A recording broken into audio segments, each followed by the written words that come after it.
¿Cómo están mis queridos polímatas? Bienvenidos al 10º capítulo de Moshi y sus amigos. Otra vez, un invitadazo. ¿Te puedes presentar, por favor, Alan? ¿Cómo estás? Muy Alan Pingarrón para servirles. Con el gusto de estar aquí con todos ustedes. El tema de hoy es ópera. Si nos puedes platicar un poco de tu trayectoria en este bello mundo. En este mundo tan complicado. Sí. Bueno, yo soy tenor. Tengo 16 años de trayectoria, afortunadamente. Empecé debutando en el género primo hermano, vamos a decirlo, de la ópera.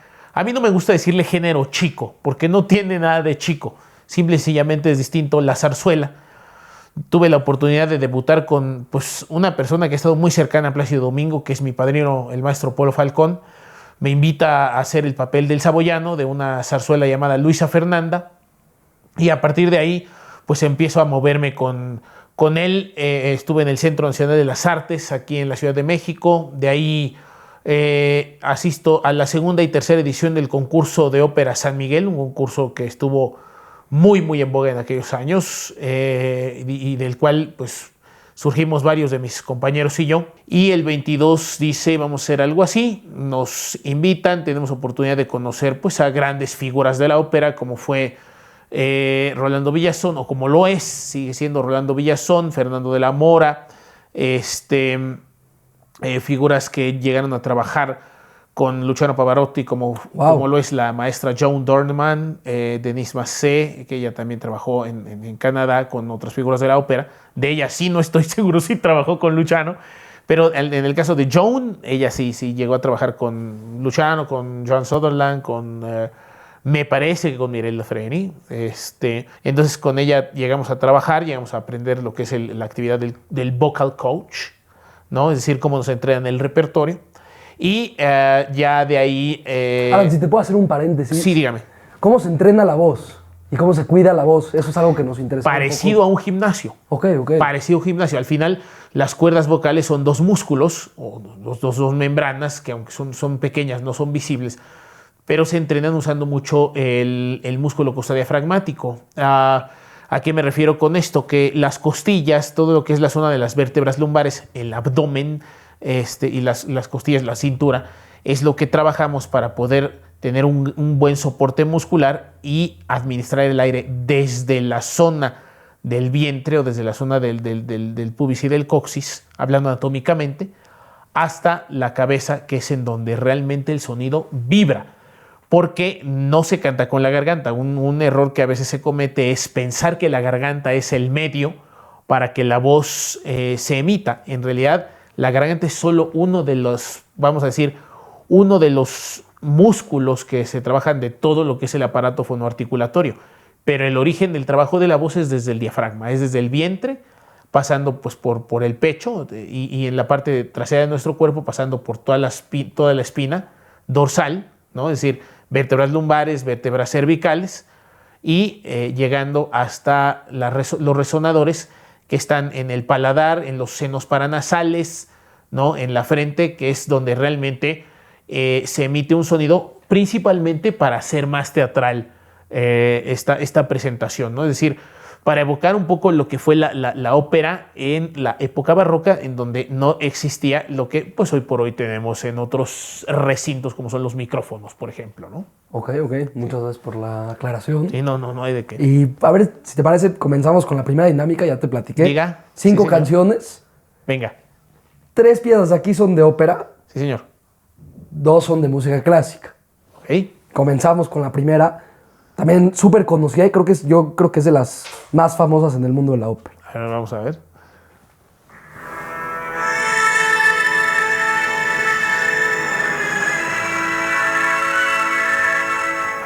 ¿Qué opinas?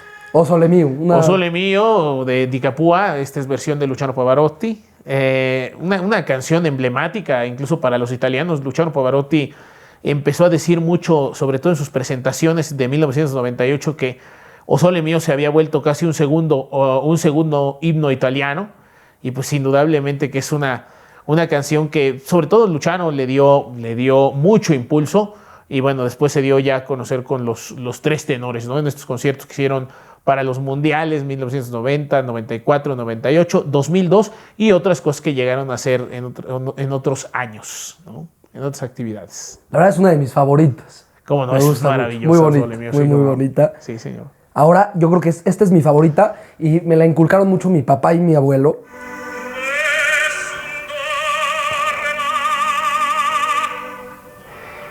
El título mismo, Nessun dorma, ninguno duerma, de la ópera Turandot de Puccini, que justo este año se cumplen 100 años de su creación de esta ópera. Puccini la empezó a trabajar antes de fallecer. Dicho sea de paso, no la terminó. Es de las más famosas, ¿no? Es de las más famosas, sí, así es. Y bueno, pues sobre todo cuando se empezó a dar el concierto de los tres tenores y luego el reality que era, no recuerdo si era el Got Talent en el Reino Unido, donde sale Paul Potts cantándola, pues de ahí le dieron mucho más impulso al aria Nessun Dorma de Giacomo Puccini. ¿Dirías que es la pieza más famosa de ópera? Yo creo que a la par de La Donna e Mobile La Donna e de Mobile. Rigoletto, sí. Muy bonita Sí, también. Sí, yo creo que a la par. Yo creo que La Donna era mucho más famosa porque incluso La Donna empezó a prestarse para usarla para comerciales de todo tipo, Sí. ¿no? Pero, Como que era un insisto, inconsciente colectivo Italia, exactamente, sí. Esa junto con el Largo al Factotum del Barbero de Sevilla de Rossini.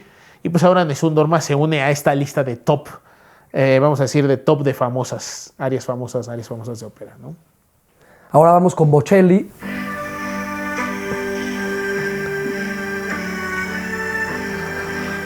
Con Te partirò, por ti volaré, que todo el mundo ha tenido 3 títulos, ¿no? Con Te partirò, que en italiano quiere decir contigo me iré o contigo partiré. Por ti volaré, que es la traducción, vamos a decir, más común. Y en inglés la tradujeron como Time to say goodbye, tiempo de decir adiós, ¿no? Una canción que además le dio mucha fama a Andrea Bocelli cuando él empezó a prácticamente ya a tomar una posesión en este, pues vamos a llamar trayecto del crossover, ¿no? Porque si bien Andrea intentó acercarse a la ópera, por las circunstancias, vamos a decir, conocidas, que yo no quisiera tratar tanto este asunto de si la ceguera o no la ceguera, pero creo que tuvo dificultades para poder realmente él participar en producciones, haciendo roles completos. Y bueno, pues tuvo este nicho donde él lo ha sabido explotar muy bien. Y pues creo que es una canción que ha servido hasta para superación personal en diferentes reuniones de trabajo. Que tiene una letra muy bonita. Sí, exactamente. Me parece muy bonita la lírica de esa canción. Sí, es un texto bastante lindo. Es un texto muy, muy particular, diciendo, ¿no? Pues cuando estás lejana o cuando yo te sueño, te veo entre un horizonte que está falto de palabras y que por eso yo quiero recorrer esos lugares que no he vivido ni he presenciado contigo y ahora los voy a vivir junto contigo, ¿no? Ahora vamos con las de clásica, que te dijeran 3 y 2. Creo que es de piezas de piano. Vamos con Beethoven, una de mis favoritas también.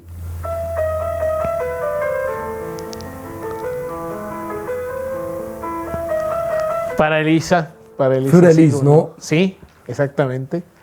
Sí, también yo creo que es una de las cosas que para piano se ha tocado mucho y que bueno, es una pieza que de alguna manera se ha vuelto muy, muy famosa. Sin embargo, aquí no tenemos todavía vamos a decir, al Beethoven con su máximo exponente, al Beethoven que componía primero emulando y luego arrepintiéndose de la época de Napoleón, ¿no? Al Beethoven que creó aquella 9ª sinfonía con los textos de Schiller, la Oda a la Alegría, y al Beethoven que de alguna manera nos dio este gran regalo como músico, no obstante haber empezado a tener ya prácticamente en sus últimos 20 años de trayectoria aproximadamente, pues este asunto de la sordera, ¿no? Que es algo difícil, ¿no? Igual Sí. como Bocelli tuvo la ceguera, desgraciadamente, pero habla de un nivel de superación personal y una inteligencia musical ultra desarrollada, ¿no? Yo creo que más que decirlo, digo, en el caso de la sordera, pues sí es más complicado, porque de alguna manera dependes de tener vibraciones, incluso con algún tipo de objeto para poder tocar el piano y sentir que está sucediendo. En el caso de la ceguera, pues una discapacidad, vamos a decirlo, si nos referimos a la música, pues es un poco más noble porque aunque dependes de la vista para poder aprenderte una partitura, no es tan difícil como no poder saber qué está sonando, ya sea en un cuarteto, en una sinfonía o en una sonata que estás creando, ¿no? Una pregunta, si no es molestia tocar el tema de la ceguera, Alan, algo que me interesa un poco. ¿Cómo fue aprender música en braille? ¿Cómo fue tu proceso? Muy divertido, muy divertido. Muy divertido porque, bueno, se basa un poco en el sistema americano, que es con letras. El sistema americano parte de la nota La. Parten de La a Sol, que es de A a la G. Y en el caso del sistema americano, pues igual se pone una B para simbolizar, no, para significar, mejor dicho, una armadura, una tonalidad. Y en braille es un poco lo mismo. Nada más que nosotros partimos de la escala, como la conocemos en el piano, de Do a Si. Y partimos de la D a la J. Es decir, D, Do, E, Re, Mi, F, Fa, G, Sol, H, La, I y J, Si.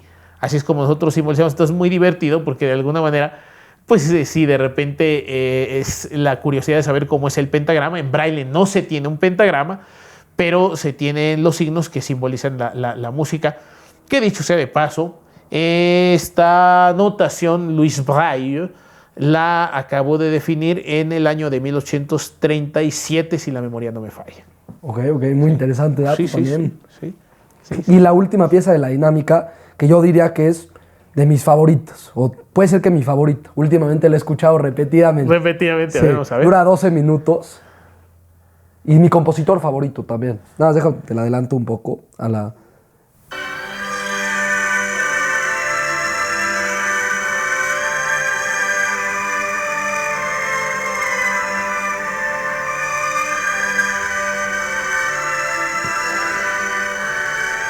Ahí sí, si hiciéramos una trivia, ahí sí te fallo porque esta sí no la conozco tanto. Ok. Pero si me dice el título, Es ¿no? Obertura 1812 de Tchaikovsky. Pues sí, como agarraste la parte media, ¿no? Esto estuvo bueno. Porque además, hablando de estas trivias, ¿no? Ayer justamente jugaba con una amiga este asunto de... Agarramos esos quiz, ¿no? De, oye, vamos a ver y vamos a adivinar cuál está. Sí, bueno, la 1812 de Tchaikovsky, además en esta evocativa entre lo que pasó en Francia y Rusia. ¿No? Es de la invasión de Napoleón a Rusia. De Napoleón a Rusia, justamente, en ese año, en 1812. La defensa de Moscú narra. Exactamente. De hecho, es muy interesante cómo cuando la presentan, hay un festival en Londres que presenta diferentes, vamos a decir, highlights, como se dice en inglés. Claro, con de la acento música. británico Exacto, y todo. Highlights. Highlights. Yes. De la música presentan el Carmina Burana, presentan un Dorma justamente, y cierran con la 1812 de Tchaikovsky, en donde pues justamente representan los cañonazos. Es una cosa impresionante estar en el teatro, porque pues de repente oye la orquesta, y antes de que empiece todo el merequetengue, y antes de que empiecen con el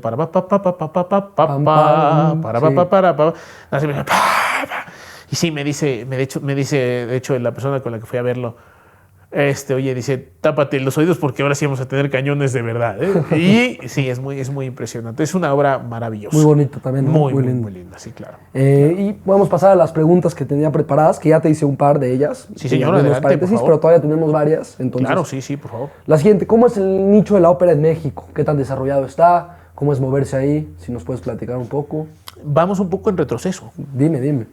Vamos un poco en retroceso. Yo creo que tuvimos una época, una de las, vamos a decir, épocas, porque ahorita siento que estamos estancados, pero una de las épocas de gran esplendor pues fue justamente en los años 70, 80, 90, sí, tuvimos muy buenos años de ópera. Hasta que, bueno, en algún momento a un político se le ocurrió decir que la ópera tenía que ser ofertada por el Estado, lo cual fue uno de los más grandes desaciertos, creo yo, porque al dejar que el Estado te provea la cultura, el Estado te deja un poco atorado, en el sentido en que no tienes, vamos a decirlo así, no tienes la manera de moverte, no tienes la manera de solventar ciertas cosas que tienen que ver mucho con costos, ¿no? Es decir, si todo se deja solo al Estado, hay subsidios y los, vamos a decir, los costos se vuelven muy, muy, muy abaratados, creo yo. Es decir, si no hay un juego,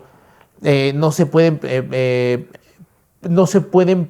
vamos a decir, realizar producciones y funciones pues con más amplitud de temporada. Es decir, ¿qué es lo que sucede en México? Que tenemos temporadas que solo tienen 4 o 5 funciones y se acabó, ¿no? Mientras que en otros países, pues obviamente hay para los elencos, porque hay un mercado distinto. Es decir, hay que contextualizar mucho, porque no solo es la situación del Estado. Entonces, sí creo que hoy por hoy en la ópera en México tenemos un periodo de estancamiento. Sí me atrevo a decir, y perdón si piso algún callo, pero sí me atrevo a decir que estamos en un periodo de estancamiento en un país como el nuestro hoy por hoy. Alan, dirías que, ¿cómo crees, tomando en cuenta que México es un país quizás no tan educado como Italia, Francia, Alemania, etcétera, países donde el arte se le da un valor mucho más alto, ¿cómo crees que se percibe la ópera en México? ¿Cómo crees que es el público de la ópera en México? ¿Crees que es grande? ¿Crees que es pequeño? Es un público mediano, me atrevería a decirlo. Es un público mediano, no tan pequeño, porque al final mucho estudiante que está en las escuelas de música, ya sea la facultad, la superior, el Conservatorio de Toluca, hay mucha gente que sí tiene deseos de verla, pero que de alguna manera se ha metido todavía mucho el argumento de ser una cuestión elitista en lugar de estudiada, ¿no? Entonces hay una cierto. Hay como una muchas artes, ¿no? Exacto, como muchas artes. Yo creo que hay un error ahí en cómo se plantea el acercamiento tanto a la ópera como al teatro, como a la pintura, a la literatura. A mí me encanta, por ejemplo, la literatura y coincido contigo en ese sentido. Sí, de hecho... Que se vuelve algo que pareciera ser pedante, pero no debería de serlo, ¿no? No debería de serlo. Lo que pasa es que hoy tenemos un pequeño problema en general a nivel social, que es también que las artes, digamos, lo voy a decir así, el verdadero trabajo de las artes, como es la literatura, pintura, música, teatro y danza, pues requieren estructura, requieren disciplina y requieren algo que hoy socialmente a veces no está tan bien visto, que es tú quieres meterle estructura a alguien y entonces como estás coartando mis libertades, claro, ¿no? O sea... El hedonismo está reinando entre la gente, ¿no? Exactamente. El no dedicarse. El no dedicarse. Entonces eso es un problema Coincido muy fuertemente contigo en ese sentido. Bastante serio, sí, claro. Entonces por eso es que tenemos también este periodo de estancamiento, ¿no? Sí, nos puedes platicar, yo sé que tú eres tenor, ¿cuáles son los otros tipos de voces que hay en la ópera? Si nos podrías platicar sí, un poco. Sí, como no, bueno, en términos simples y llanos tenemos 4, de soprano, que es la voz aguda de la mujer, mezzo, medio, por la voz medio, italiana, o mejor dicho, contralto, que es la voz más grave de una mujer. No sé, tipo, si tuviéramos que ejemplificar, pues no sé, podemos hablar de una Nina Simone, ¿no? Una Aretha Franklin, en ejemplos, vamos a decir, del jazz. Exactamente, ¿no? En el caso de una soprano, pues podemos citar, no sé, ahorita no me viene, hay una cantante de jazz que se llama Claire Teal, ¿no? Que es no más, la conozco, pero... o vamos a decirlo en una cantante del ámbito popular, aunque no estudió un canto lírico, pero por ejemplo María León, ¿no? Es una voz más aguda. Y luego tenemos la voz de tenor, que es como un servidor de ustedes, pero vamos a poner un ejemplo, podría ser en México Humberto Cravioto, podría ser la voz de Vicente Fernández, ¿no? Y me recurro vamos a decir, a ejemplos, ¿no? Ya si nos metemos a ejemplos ya líricos, pues, obviamente Francisco Araiza, Fernando de la Mora, Ramón Vargas. ¿No? Todos los y de los grandes de la ópera, ¿quién es tenor, por ejemplo? De los grandes, Luciano Pavarotti, Plácido Domingo, José Carrera, los famosos 3 tenores. Alfredo Kraus, ¿no? Son los grandes de la ópera. De las grandes, pues tenemos a Mireille Lafreri, tenemos a René Fleming, ¿no? Cantante norteamericana. Tenemos a Nadine Sierra y tenemos a Alicia Toropesa. Sopranos hablando de voces de soprano. Y bueno, dentro de la categoría de sopranos, pues hay divisiones, ¿no? La soprano ligera, que es una soprano mucho más aguda todavía, como el caso de La Reina de la Noche de Mozart. Tenemos la soprano lírico ligera, tenemos la soprano coloratura y tenemos la soprano lírica, que es la soprano que aborda este repertorio ya mucho más, vamos a ver, verista y donde la orquesta pues es una orquestación ya que no solo está acompañando, sino que ya la orquesta se vuelve partícipe de la obra. Y luego cerramos con la voz del barítono, que es la voz barítono, y el bajo, ¿no? Que son las voces más graves del hombre, ¿no? Tal es el caso en él, vamos a decir, estuvo Dmitri Jarostovsky, que fue un gran barítono. Tenemos a bajo Nikolai Giorov. Y en ejemplos populares tenemos a Marco Antonio Muñiz. Okay. Tenemos a Frank Sinatra. Frank Sinatra. Me encanta Frank Sinatra. No sé qué opinas tú, pero... Sí, cómo no. Sí. My Way, ¿qué canción? My Way. Y tenemos a Caetano Veloso. Ok, pues gracias por esta parte también. Sí. ¿Cuál es tu ópera favorita? Te platico. Yo la única que he visto en vivo es Aida. Aida de Giuseppe Verdi. Sí, me gustó mucho. En el anfiteatro de Verona tuve la oportunidad de ver. Mi papá me llevó. Qué maravilla. La disfruté. Qué bello. Sí, que verlo. Tengo varias. Es difícil, ya cuando estás en el medio es difícil tener una sola favorita. Yo te podría mencionar, si me lo permite, 5 títulos, ¿no? Sí, claro. Aida es uno de ellos, Ok. ¿no? Me voy después por Elixir de Amor de Gaetano Donizetti, justo Turandot de Puccini, Claro. no puede faltar. Los Pescadores de Perlas, Le Pêcheur de Perles de Georges Bizet. Y la ópera Werther, basada en el Werther de Goethe, Goethe, sí, claro. de Massenet. De las aventuras del joven Werther, Exactamente. su única novela, sí. Su única novela, Vamos, hablamos de ella en el sí, capítulo pasado. Ahora, siguiendo un poco esta misma dinámica, piezas favoritas de música clásica. La Sinfonía 3 de Schumann, Ok. que se llama Renana. El concierto para piano y orquesta de Brahms, el número... Híjole, es que los dos me gustan. La verdad es que hay sí, el 1 y 2. La Sinfonía número 2 de Jan Sibelius. Ok. Una obra, para no dejar fuera, pues la sonata Weinstein de Beethoven, ¿no? Ok. Me agarraste súper en curva, ¿eh? La única que conozco es la 2 de Schumann. Qué conocedor aquí, Alan. Me gusta, la verdad es que la música sinfónica desde que la descubrí es algo que me ha fascinado escuchar y con lo que me ha fascinado convivir. Si me dejas compartirte un poco, por ejemplo, a mí me encanta, yo soy muy de Tchaikovsky, me encanta el piano Concerto 1, no sé qué opinas. Param. Sí, cómo no, es un concierto que además a mí me costó trabajo al principio, yo debo de decir que al principio me costó trabajo, porque pues se nota de repente esta mano de alguien que no es pianista, pero que se atreve a explorar en su composición, escribir para un instrumento que no conoce, y se nota un poco esta parte, vamos a decir, yo no soy tanto de etiquetarlo, pero si tuviéramos que definirlo, pues esta parte recia de Tchaikovsky o rusa, ¿no? Sí. A diferencia de un Rachmaninoff, que es también ruso, pero que tiene un arte de dominar el piano maravilloso. Una forma más delicada, Sí, dirías. indudablemente. Sí, mucho más poética. ¿Y de otros compositores rusos que te gusten? ¿Quién será? Prokofiev me gusta. Prokofiev, Alexander Borodin. ¿No? Que fue, según lo que entiendo, era científico y se hizo autodidacta en la música. Exactamente. Según lo que había leído en algún momento. Sí, exactamente. Hace poco lo descubrí, hace como 2 semanas, que estaba indagando en la clásica rusa. Y yo lo descubrí el jueves. El jueves justamente estábamos platicando ahí de repente en estas tertulias que se hacen con amigos, ¿no? Ya.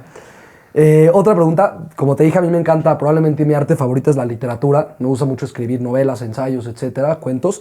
¿Qué opinas de la lírica en la ópera?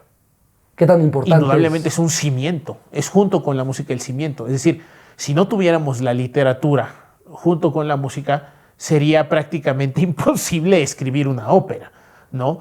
Ha habido estas polémicas que dicen, ¿qué es primero, la música o la literatura? Yo me acuerdo hace 14 años nos hicieron un curso ahí. Y entonces gente dice, no, es que yo digo que primero las palabras y luego la música. Y otros, no, es que primero va la música. Yo creo que van de la mano. Es decir, si no existieran ambas de la mano, no podríamos realmente hacer pues, una ópera. Es decir, para hacer la primera ópera, que fue Dafne en 1598, pues obviamente hubo que echar mano para hacer para poder empezar a hacer la música. Pues hubo que echar mano de la literatura y empezar a jugar con lo que se tiene, ¿no?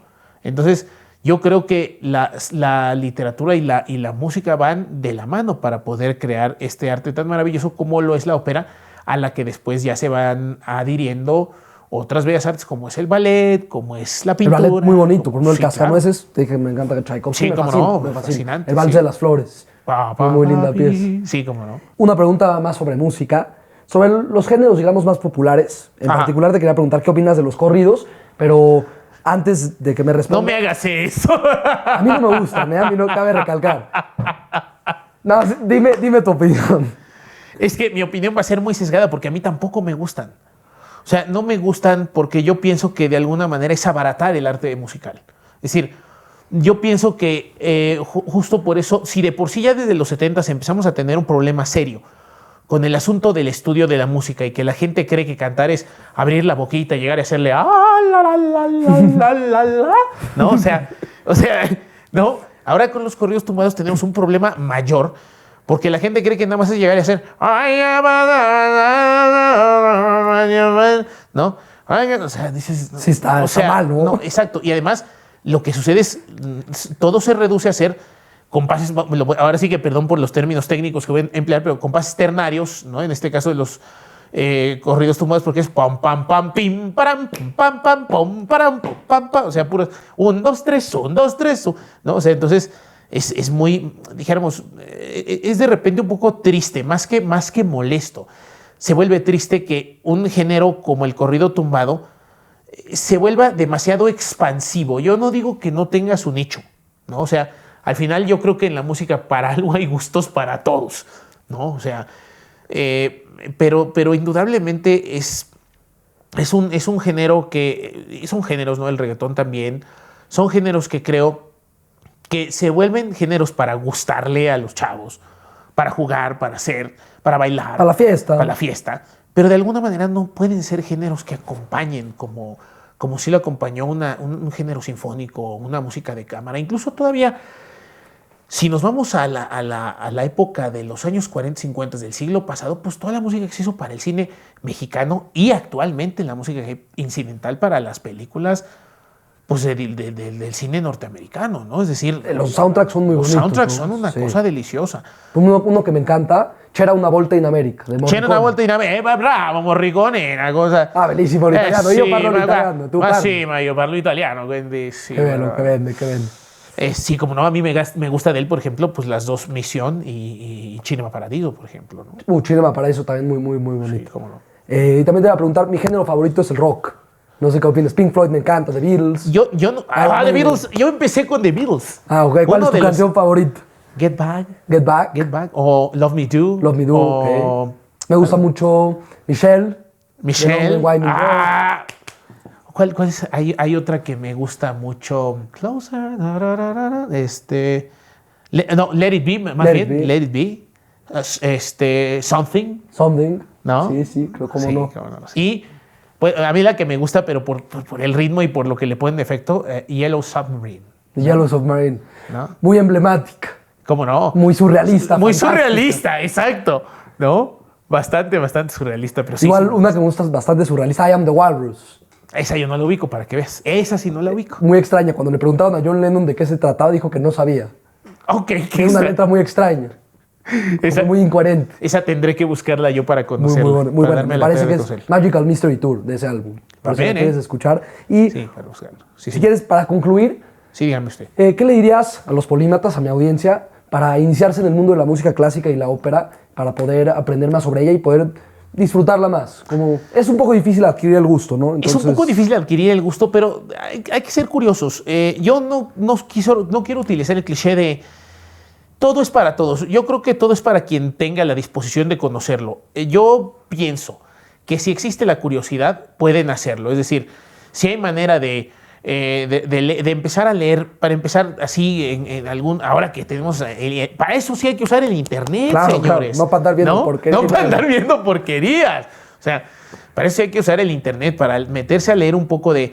Pues, qué es la ópera, cómo surge, cómo es este conjunto de artes, ¿no?